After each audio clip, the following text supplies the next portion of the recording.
Everyone, welcome back to my channel. আমার আরেকটা নতুন ব্লগে তোমাদের সকলকে জানাই অনেক অনেক স্বাগত। আর আজকে আমি তোমাদের জন্য আবার একটা অন্যরকম ভিডিও নিয়ে এসেছি। কারণ আজকের ভিডিওটা আজকে একদম ছোট্ট ভিডিও, তোমরা প্লিজ স্কিপ করো না, আর প্লিজ সবটা ভিডিও দেখে যাও, ঠিক আছে?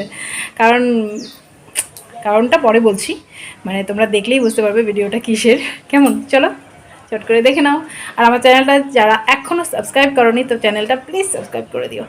তোমাদের একটা সাবস্ক্রাইবে আমরা যারা নতুন আছি তাদের জন্য খুবই উপকার হয় তোমাদের একটা সাবস্ক্রাইবে। তো প্লিজ চ্যানেলটা সাবস্ক্রাইব করে দিও। তো চলো দেখে নাও ভিডিওটা কিসের।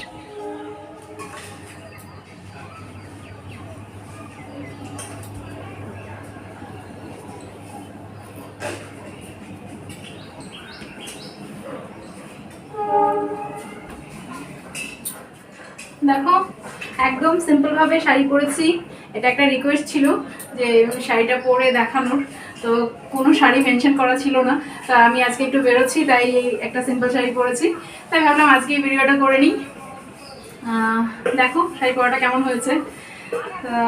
আমার অনেক দিদিভাই বলেছে যে আমি সুন্দর করে শাড়ি পরি, তো জানি না কতটা সুন্দর পরেছি, তোমরাই বলবে শাড়ি পরাটা ঠিকঠাক হয়েছে কি না, দেখে নাও। আর যদি তোমাদের ভালো লেগে থাকে, তোমরা যদি আরও শাড়ি পরার ভিডিও দেখতে চাও, তাহলে আমি নেক্সট ডে অন্য শাড়ি পরেও ভিডিও দিব। আর শাড়ি পরার শাড়ি ড্রিপিংয়ের ভিডিওগুলো সব বেনারসি একটু হেভি শাড়ি দিয়ে হয়, তো আমি তো একদম হালকা শাড়ি পরেছি। তো তোমাদের যদি ভালো লাগে তাহলে আমি অবশ্যই, তোমাদের যদি রিকোয়েস্ট থাকে তাহলে আমি অন্য শাড়ি পরে তোমাদের দেখাবো। তো আজকে শাড়ি পরাটা কেমন হয়েছে এটা প্লিজ কমেন্টে জানিও। আর এটা ফার্স্ট আমি এভাবে দেখাচ্ছি শাড়ি পরে, তো জানি না ঠিক মতো তোমাদের দেখাতে পারছি কি না।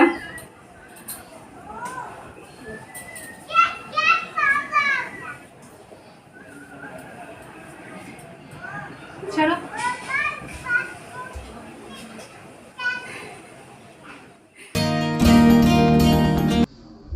তো আমার এই ছোট্ট ভিডিওটা তোমাদের কেমন লাগলো অবশ্যই জানিও, আর আমার শাড়ি পরাটা কেমন হয়েছে সেটাও অবশ্যই জানিও। তো ভিডিওটা যদি ভালো লেগে থাকে তাহলে চ্যানেলটা সাবস্ক্রাইব করে আমার পাশে থেকো। থ্যাংক ইউ শেষ অবধি দেখার জন্য।